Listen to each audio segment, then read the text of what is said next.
Welcome to Join the Dots. I'm Kam Sandhu. And I'm Matt Kennard. Today we're going to be talking about the world's new oil, data. We've been covering data, privacy and FinTech all of this month on Real Media. Now, the other week, Wired released a long read called Big Data Meets Big Brother as China Moves to Rate Its Citizens.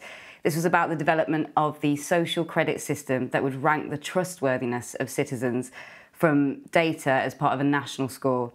Ultimately, this will have effects on who gets a mortgage, on where your kids go to school, and it will rate you on things like who you know, how much you watch TV, and where you hang out, and whether that's a positive or a negative. The Chinese government said that this would enhance trust and build sincerity, and it starts as a voluntary process, becoming mandatory by 2020. And we know how much information data giants like Google and Facebook have about us, but what we don't talk about enough is what they're doing with this information and what impact it's going to have on our lives into the future, because all this data is stored from the first time we use one of their services, and we don't think consciously enough about what that means for our privacy, for our future, financial future, and every other part of our life.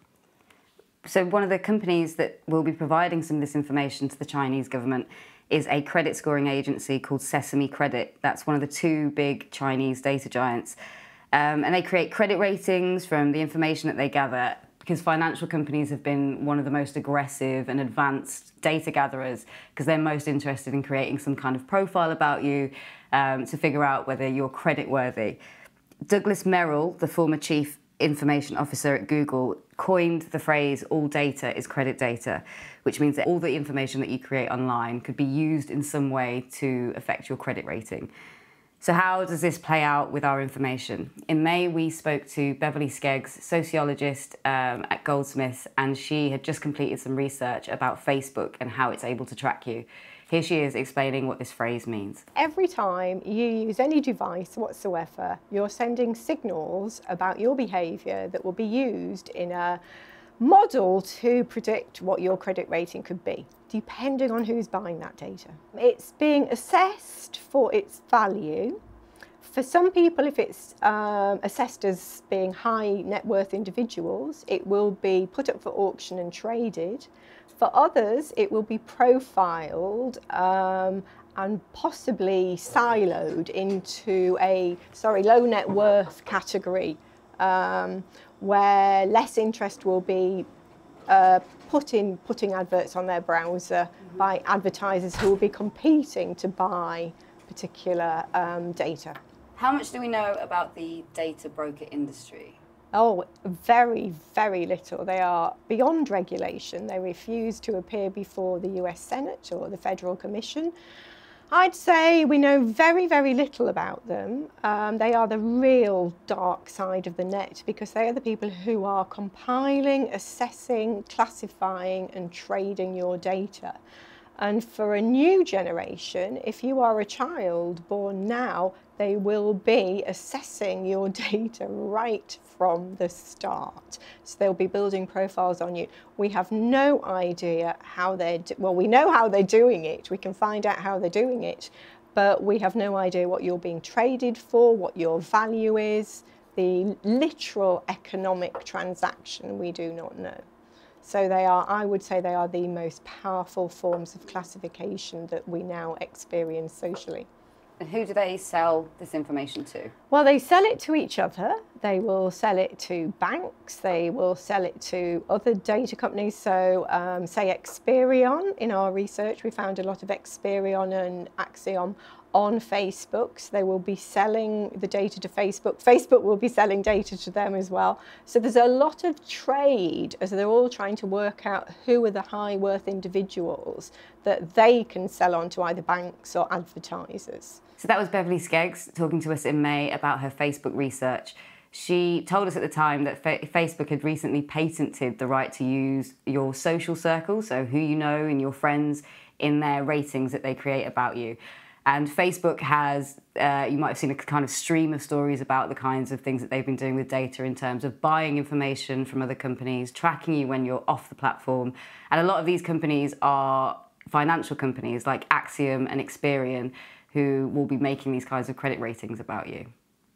And it's very hard to escape the pressures to take part in these platforms, because now, with your credit rating being decided on your use of Facebook or other platforms, you really don't have the option of just shying away from it all, because there's many things that you need in society that now that there's a prerequisite that you use these platforms. And from The Daily You by Joseph Turrow, we have an example of the kinds of categories and reputation silos that are used, such as soccer and SUVs, mortgage woes, first digs, and so on. Now, these are the categories that are used to make decisions about you, like what ads you're going to be shown, what rating you're going to get.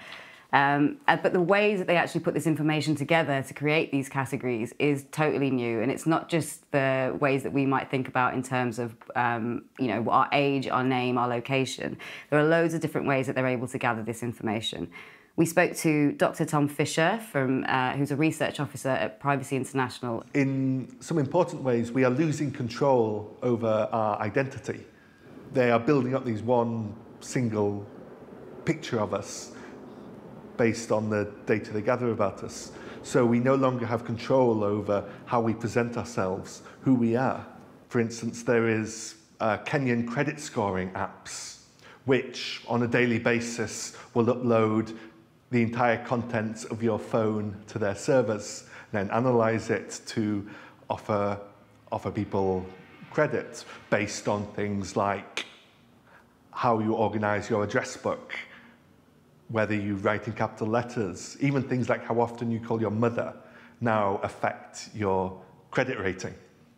So the FinTech sector is really about that expansion in the use of data and the amount of data they're gathering about us to make these judgments. One concerning development is the way that when we fill in an online form to apply for credit, for instance, how we fill in that form now becomes more important than what we write on it, because they're analysing information like what device you're using. Are you using a high-end iPhone? Therefore, you're more likely to be rich and wealthy versus a lower-end Android device.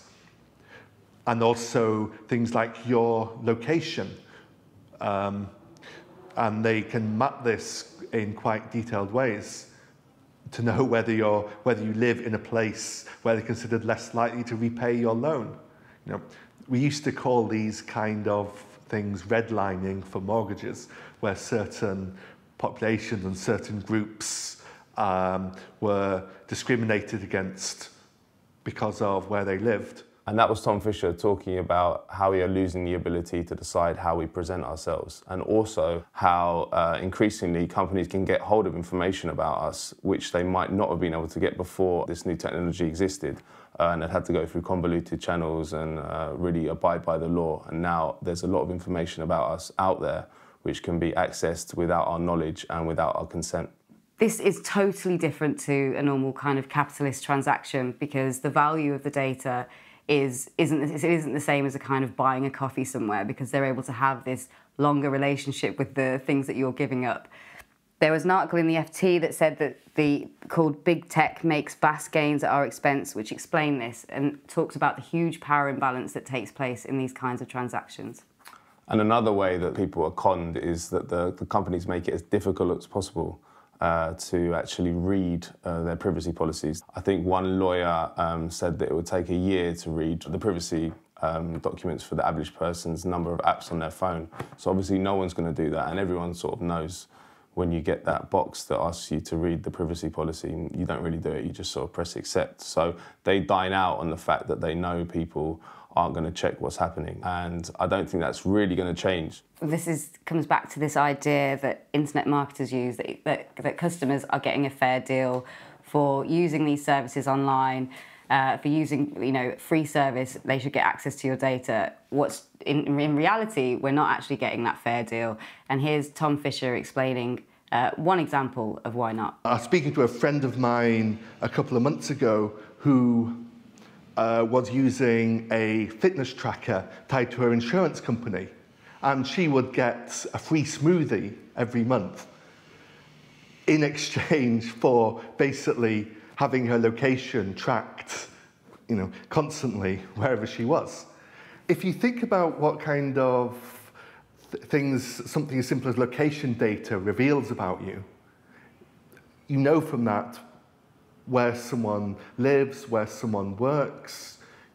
You probably could work out where their boyfriend or girlfriend live, their wife, their mistress, all these people based on their movements, where you go, where you like to shop, all these things.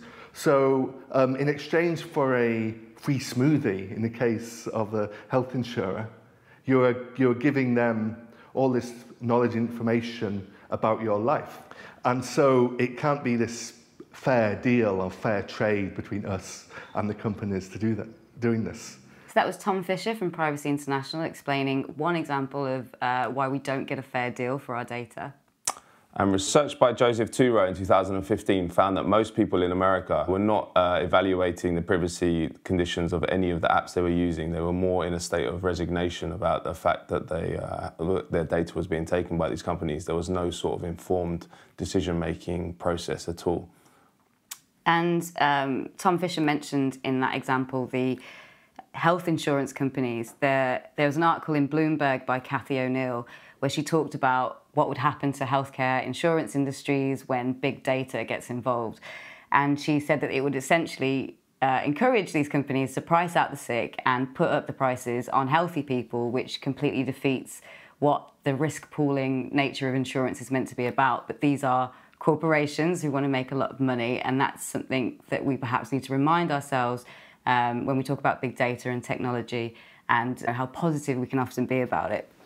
I was going to say, I mean, essentially, what needs to happen is there needs to be a Magna Carta for the internet age, and there needs to be a new Bill of Rights that deals with the new technology we've dealt with, because people are not aware of this as an issue that is going to impact on their everyday lives. Some kind of movement needs to start to ensure the privacy of people and to actually take these companies to court and stop them being able to mine the data. But it's something that's totally worked in their favour, though, because I think people also are not just in a state of resignation, but kind of tired and can't figure out what is actually going on in terms of their information. So they hear that, yeah, tracking your location is really, really bad, but like, what are people doing with these bits of information? And the reality is that this is something that could affect your life, could affect your standing, your next application. I mean, the whole modus operandi has been to like obfuscate that people don't know what they're actually capable of. But one way round it as well is that you get technologists producing products that have privacy issues in mind. So that and then outflanking the big data companies. So that happened with WhatsApp with their encryption. They didn't encrypt, and then other services like Telegram and other ones came online, and people that were usable. So people switched to them. And WhatsApp, although they said the fact that they started encrypting was all some sort of idealistic thing. I think one of the guys said that he grew up in the former Soviet Union and knew how bad government surveillance could be. That's why they did it. That was rubbish. What was happening was they were getting outflanked by other technologies which were using encryption, and so that could happen with all these big companies. And I think that after the Snowden revelations, a lot of them had to change how they operated, at least in a PR sense, because. Sure. People are, although everyone sort of suspected what was happening, Snowden really blew the lid on it. And if you could get a Facebook where your data wasn't mined and sold on to corporations, people would start using it tomorrow. So that could happen, and hopefully that will. Fingers crossed. You've actually got a book coming out soon, which is about corporations and the shadow world that they operate in. The book we're doing is about the mechanisms that corporations use to obtain power. And obviously, a major way that a corporation can gain power is to have information about the citizenry.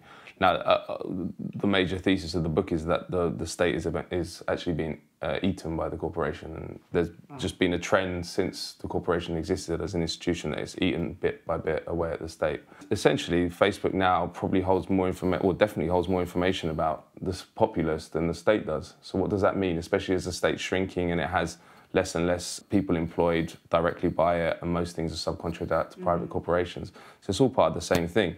The power imbalance is such that I don't really think there's really many ways we can fight back at the moment. And as we've said, the resignation issue is a major one with technology. People just don't care that people are aware that their information is being used, but that does not transfer at the moment into an anger or at the company doing it. And I think that until things start happening, where people are put in prison or people can directly link having to pay increased insurance premiums, nothing much will happen. But that will happen eventually. Well, we spoke to Bret Scott, who's a financial activist and author, about the kind of short-term problems that technology has gotten very good at solving. And here he is talking about what kind of problems that leaves for us in the long term. The general modus operandi of the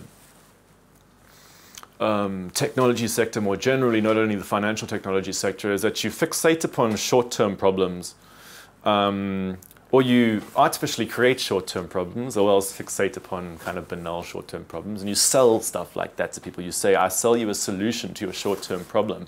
But what we'll never tell you about is the long-term consequences of all of you using our short-term solution. Which is because you can't sell long-term consequences. So think about the standard startup pitch format. If you ever go to any startup pitching contest, they always have this format, which is like, I've identified a problem. Here's my solution for the problem, and here's how you monetize the solution, right? And here's how you market this to people. This is what you tell them, the short-term use value of this thing, right? And that's the only thing that a venture capitalist is going to back, because that's the only thing you can sell in the short term, right? And so there's this whole sort of structure of capitalism which involves having to pitch short-term solutions. At an individual level, that might be fine, but when you start to like zoom out and you look at the collective effects of these things, you'll find people being locked into gigantic sort of systems that they do not understand. You know, our mobile phones are a very good example of this. Used to be pitched as being, you know, useful things, which they are, but it's like, oh, by the way, we also created like a huge surveillance system to track every moment of your life in the process of offering you these useful things. We didn't really mention that in any of the startups that created this type of technology. So that's the big problem that you'll find. And there's no economic incentives for people to ever tell you what the implications of the technology are. So there's a chronic sort of problem in technology ethics right now, where startup entrepreneurs are rewarded for their individual successes, but are never asked to take responsibility for the collective consequences of all of their technology put together. And that's been going on for a long time. But you know, there's some cool stuff you can do with technology too. I'm not like totally against it. I'm just like sick of the overwhelmingly sickly sweet kind of insipid optimism around technology. So let's talk a little bit about algorithms, because Cathy O'Neill, who we mentioned there with the Bloomberg article on health insurance and big data, she wrote an excellent book called Weapons of Math Destruction, which was all about algorithms. She's also got a great TED Talk, if you want to check that out, which was about not putting blind faith into big data. She basically explains how these algorithms, which are increasingly deciding who gets a loan, who gets access to some kind of service, who gets an interview, these can replicate the kind of biases that we hold in our daily lives. And so it matters very much who is making this and how much these algorithms are checked, and that they exploit people's fear of maths and science to get them to not ask any questions about what goes into this algorithm and what it takes to work these things out. There's a feeling that because it's a machine spitting out an answer that it's kind of objective, but it will just automate the status quo, in the words of Cathy O'Neill. In her book, Douglas Merrill, the man behind the "All data is credit data" slogan, he now runs a company called Zest Finance, which was designed to be kind of a better rate than payday lenders. In this short excerpt, she explains what can happen in terms of feedback loops that are created from these algorithms. Merrill proclaims that all data is credit data. In other words, anything goes. Zest Finance buys data that shows whether applicants have kept up with their cell phone bills, along with plenty of other publicly available or purchased data. As Merrill promised, the company's rates are lower than those charged by many payday lenders. A typical $500 loan at Zest Finance costs $900, after 22 weeks, 60% lower than the industry standard. It's an improvement, but is it fair?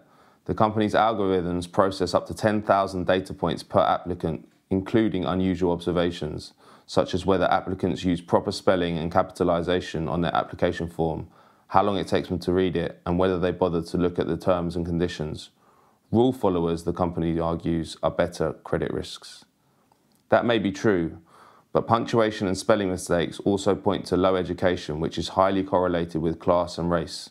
So when poor people and immigrants qualify for a loan, their substandard language skills might drive up their fees. If they then have trouble paying those fees, this might validate that they were a high risk to begin with and might further lower their credit scores. It's a vicious feedback loop, and paying bills on time plays only a bit part. So that was an excerpt that explained how these algorithms can create feedback loops that just reinforce your social position, or perhaps leaves you even worse off because of all this new information that's being used to make decisions about you. And now we've got Tom Fisher again, who's also explaining why it's important to pay attention to who is making these algorithms. On the one hand, you've got the sets of the you've got the people who are writing and developing these algorithms, often far, far away from the groups that are being affected by things like alternative credit scoring methods. These are often credit scoring aimed at the poorest and most vulnerable, people without traditional credit files. A lot of growth in Africa on these kind of projects. Yet you have these being written by, computer scientists, data scientists in California. So we have to understand how these algorithms are developed and work, because it's so easy for these to discriminate against certain groups. We see in predictive policing, where the predictive policing algorithms are predicting crime rates based on historical data, but these historical data gathered by police forces which themselves had certain ideas about race and were recording crimes differently for black people versus white people. We then see an algorithm reflecting those biases. We've also been following the advancement of the Biometric ID scheme in India, which now has more than 1 billion people enrolled and is the world's largest biometrics database. While it started as voluntary and just some kind of ID to help you get your provisions, your welfare provisions, it's become increasingly mandatory and it's expanded quite quickly. This has linked a lot of other details to this biometric ID, which includes your iris scan, your fingerprints, and a photograph for facial recognition. It also includes stuff like your marriage registry, and it's increasingly demanding that you need this ID card to file stuff like your tax records. This is creating one of the biggest kind of mass surveillance projects that the world has seen, and it's continuing apace. However, there are activists fighting back. And there was recently a battle at the Indian Supreme Court. A bunch of activists took the government to court over this invasion of privacy, and they won against the government, who were arguing that they didn't have a right to privacy. That case isn't over. The Supreme Court ruling that Indians did have a fundamental right to privacy was a big, big win. However, the activists are still fighting on other elements of this ID system. And we spoke to Usha Ramanathan, who is a law researcher out in India, and we talked to her about the kinds of arguments that the government used to take away people's privacy. And the Attorney General said not only that there was no fundamental right, but that there was no right to privacy. So that was one dramatic moment when a whole host changed in the public eye. Then, of course, earlier this year, he helped us further by telling the court that we don't, what makes them think people have a right, an absolute right over their bodies. Now, the point about these questions, as we quickly realized, is not that the question was being asked by the wrong person, and therefore the question itself was wrong. Plainly, the question is not, why do you think you have a right to privacy? But why does the state think it needs to take away our right to privacy? And it's not about our having absolute right to over our bodies. Why does the state feel the need to deny it? And then, of course, somewhere along the argument in the court, the Attorney General also said, they were arguing about the right to be forgotten. And the Attorney General said, you may want to be forgotten, but the state will never want to forget you. It was plainly telling us that here we are, we have power over you, and we will use that power to keep you where we want you. I understand to a certain extent that when technology comes in, this excitement, but at some point you have to pause and see if it's okay or not, and if it's okay for a state to function like this. That pausing never happened. With this government, it's a kind of aggression that you don't see in democratic states, and a kind of coercion that you will never see in a democratic state. So it is saying that we have power, and we can penalize you, and we can paralyze you. So you better do our bidding or else. And I don't know how they think they will use all this information. But like many other people, even the corporates don't know the various ways in which they use the information. But having all of this data gives them opportunities to create ways in which they can use the data. So the first thing is databasing, seeding it in every database, converging, creating the potential to converge all of this. Then we'll see how we use it. So the seeding, which Ramanathan was talking about there, was the idea of using these mobile phone numbers in places like courtrooms or shops, or to find out where these people had been. That is then attached to your ID number. So this finds out like where you've been, where you hang out, and it also where you don't hang out, I guess. There was a point that Ramanathan made in there, which is that biometrics has advanced in kind of countries where there's lax regulation and poor populations. Tom Fisher talked about Kenya, but further in Africa and in India, biometric ID has been aggressively pushed on the populations, whereas we kind of just see it here on iPhones and maybe at passports and at borders. But over in these kinds of countries, it's far more aggressive, and there's far more coercion with tech companies and the state. And they often pair it with medical projects and different things. So they say to people, we'll treat you if you give us your data, So, and a lot of people, obviously, in those sort of countries, can't say no to that. So I also came across that DFID, the aid arm of the British government, funding quite a lot of biometric data programs in the developing world. So that's taxpayers' money from here going towards getting people, getting their data in the developing world. Was it the one of the things that came out when the privacy ruling was made was that it was a WikiLeaks release, but there'd been kind of suspicions by Ramanathan actually that these companies, the biometric ID companies, were largely US companies that were private homeland security contractors. So all this information was going back to the US deep state, and the WikiLeaks release was that they had a software that was taking all this information from these biometric software companies back to the CIA. Yeah. So. Well, and the other thing that we haven't really talked about is these are platforms that are used knowingly by people, but there's obviously the technology that's made in the West mainly, which surveys people in ways that they're not aware of. So the UK and the US lead the world in producing cyber technology, which can be used by repressive governments to spy on their own citizens. So here we have a major one called Gamma Group. I'm not going to say too much, I don't want to get sued, but they are very powerful, and they were exposed as providing technology to the dictatorship in Bahrain. And that is another element of all this. I mean, and the privatization of the security state itself. So if you look at who Snowden was working for when he leaked, he was working for the NSA, but he was working for a private contractor, Booz Allen Hamilton, which was gathering data for the NSA.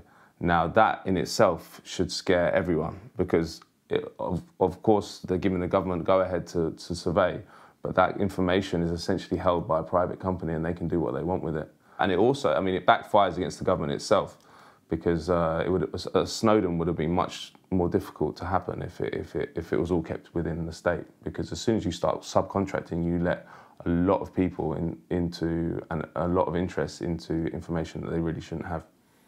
Ooh, we're going to go back to Usha Ramanathan now, because we asked her why this situation in India was important worldwide, and here she is talking about why the interests driving it are corporate interests that are having an effect on us all?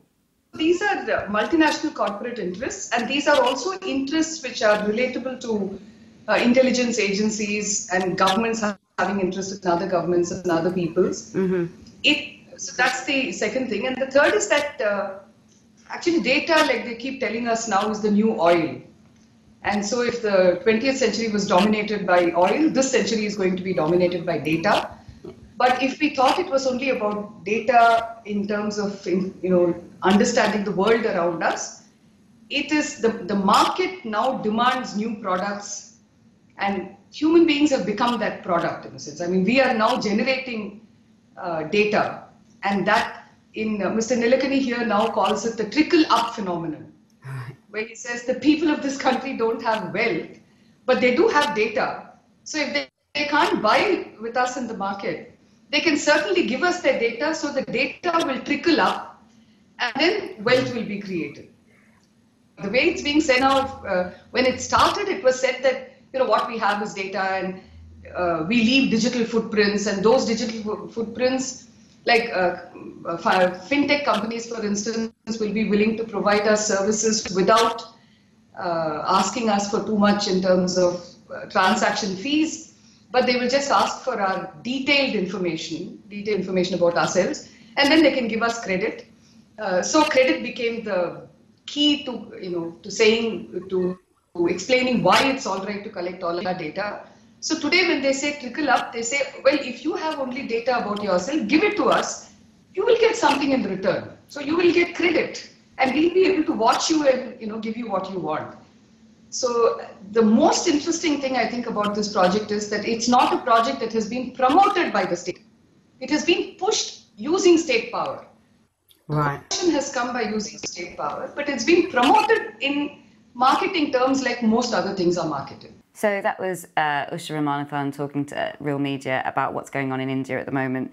She also mentions that the companies that have pushed this kind of payment technology and also these biometric ID schemes have said that this is about financial inclusion. However, financial inclusion also means financial literacy, whereas these people haven't been told anything about the kinds of systems that they're being put onto and that they can't essentially escape. Bev Skeggs, who we saw at the start of this, she said in a piece that we recently wrote that this was demonstrative of the stealth by which these companies enter people's personal lives. There's been a big push for digital payment platforms and fintech technology in India. And here we see a softer version of that with this push that cashless society is going to be the great progressive hope for the future. We spoke to Bret Scott about how these fintech companies and the financial industry promote their ideas for the future as a kind of inevitable thing for society. What the technology industry often will do is to speak about a future that they would like to see and present it as being completely inevitable and obvious that it will happen. All right, so a lot of the sort of tech futurism is really the sort of desires of technology companies projected out as being obvious things that will supposedly will happen. So when people are saying, we're inevitably moving towards a cashless society, we're inevitably going to this, it's largely the marketing departments of the financial technology companies that are trying to create this sense that this was what you want, right? So, and this is why the companies like Visa, for example, will be running all their adverts all the time in London saying, cash-free and proud. They're trying to engineer this feeling that there's something wrong with cash. I mean, cash is a public utility, right? Anybody can use it. There's no requirement to be interacting with a private company in order to be using cash. Whereas private companies have to advertise and make themselves desirable, which is why they're on this kind of offensive against cash, so on private payments companies. But yes, the financial technology industry more generally has a lot of agendas in trying to tell us that there's this inevitable automation and digitalization of finance. And there's the banks, who are the sort of underlying layer, then there's the payments companies and the fintech companies that are built on top of that. And all of them have agendas in pushing for cashless society because Cash represents a form of payment that they don't make any fees from. We've talked about like many elements of how this fintech industry and how the financial technology industry is advancing aggressively into our lives and making these kinds of decisions about us. Will this change in the coming years as a generation of people grow up with this information being held about them and these decisions being made? Will it affect the way that we are online? Would it mean that we change or think about who's in our social circles based on what's better for our credit rating? Do you think that's what's going to happen? I think so, and I think it probably already is happening. Maybe not in the sort of literal ways you're talking about, but people are aware that prospective employers will be looking at their social media. Yeah, exactly. That potentially stuff about you will be kept for forever and could come out at a later date. But I also think that technology, as I said earlier, will in some ways catch up, and that different platforms will have to come up to replace the ones that obviously don't have our best interests at heart. Like, for example, cryptocurrencies is quite an interesting one now, because firstly, because Bitcoin's just got skyrocketed in a couple of months, but also because it does bypass the state in a way that we've never been able to do as a civilization, with fiat currencies, which have been around since the time of capitalism began, whereby the central bank allied to the government can print money when it wants, and there's no real accountability mechanism. Now, dispersed network currencies have really bypassed it, and I think probably the price spike in Bitcoin is a sign that people see it as the future, because the networked model is what's going to happen. So in summary, corporations can get as much information about you as possible in nefarious ways as a means to control you and sell that data on, or corporations can be founded on the idea that privacy is an important thing and we should respect that, and we will not give your data to other people to make money off. And of course, in the marketplace, the latter will win, because most people want a good product allied with their privacy rights being guaranteed. So the incentive, even in a sort of capitalist sense, is to provide services which are allied with privacy rights. At the moment, it hasn't happened, but we're at the start of this whole thing. We've only just begun. Yeah. And I agree. We've talked about, like, I suppose, the bad potentials of technology, because it's not something that's articulated, and we haven't got to a point where we're discussing privacy. And I think that we do need new regulation. There is some e-regulation, the general data protection regulation that's coming in, and it's a step in the right direction. There's a lot more work that needs to be done. Whether we're going to come anywhere close to keeping that after Brexit, I'm not sure. It doesn't look like May's very concerned about people's privacy. I think also if people start igniting a conversation about privacy and human rights, it's something that's been so eroded and so pushed aside by companies like the big tech elites that we see now, that hopefully it will spur on a conversation about why we need to recenter the rights of human beings against corporations. So that's kind of one hope that I'm holding out for. I'm quite pessimistic, merely because if you saw what happened over the IP bill, the Investigatory Powers Bill, which was passed recently, like with barely a whimper, and that basically legalised what Snowden had revealed.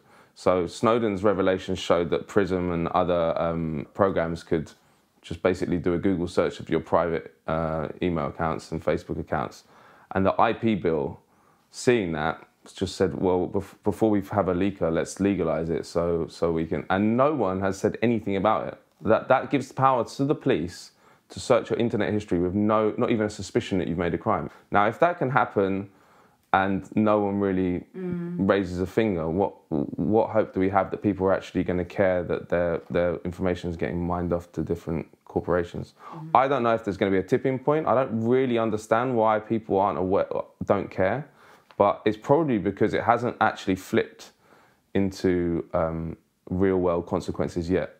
But as you say, it will, and it has, but in a way that's indirect enough that people can't trace the causality. Yeah, well, the whole point is that they've been hiding kind of what they're capable of. So I think it's probably going to be quite shocking when people start to see it having an effect on their daily lives. However, it is still secretive. We don't know how they make these decisions. But yeah, as you said earlier, people are getting more used to their social media profiles being looked at by employers and other things that will affect your financial standing. We're going to finish with a last bit from Usha Ramanathan, and here she's talking about how these kinds of biometric ID schemes and other data mining pushes a presumption of guilt upon the public, and they're forced to kind of prove their innocence against forces like corporations who haven't had a good track record themselves. Reporting to the state is the central part of this, on the basis that if we don't want to do it, this country is full of corrupt people, black marketeers, black money hoarders, money launderers, terrorists. So if you refuse, and if you say, why on earth are you asking us to do this? It is only because you are corrupt and you want to say, protect your corruption. So this categorization of a whole population as all of these things, unless they prove themselves otherwise regularly, I think that's been one of the most ugly parts of this project. Because the state talking about its people like this, it's been really tragic. And also it's interesting because just prior to this project coming into being, you have, take the previous 10 years, say 2000 to 2010, and you'll see that there are major scams that came out. And all those scams were about collaborative scams between politicians, bureaucrats, and corporates. And then they will sit now and monitor that we are good, clean, harmless people. Mm-hmm. So think about what it means. This is the project.